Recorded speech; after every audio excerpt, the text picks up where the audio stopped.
শুভ দুপুর বন্ধুরা, তোমরা সবাই কেমন আছো বলো। আর আজকে আমি আবার রোজকারের মতো দুপুরে লাঞ্চ নিয়ে চলে এসেছি। তো দেখো, গরম গরম ভাত বেড়ে নিচ্ছি। আমার কর্তা খেয়ে কাজে যাবে, আর তার জন্য আমি সুন্দর করে দেখো বেড়ে নিচ্ছি গরম গরম ভাত। আর করেছি দেখো উচ্ছে বেগুন ভাজা, আর সর্ষে দিয়ে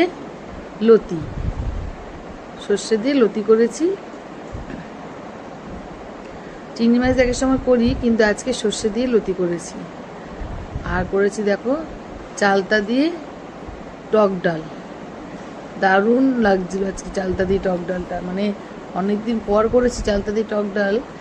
যখন রান্না করছিলাম তখন মানে চেখে দেখেছি, খুব সুন্দর হয়েছে ডালটা। তো দেখো চালতা দিয়ে টক ডাল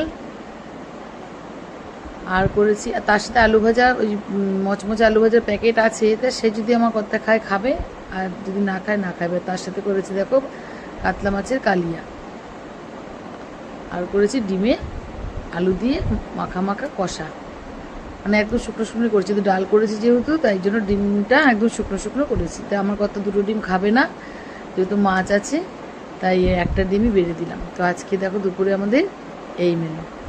সবাই ভালো থেকো, টাটা।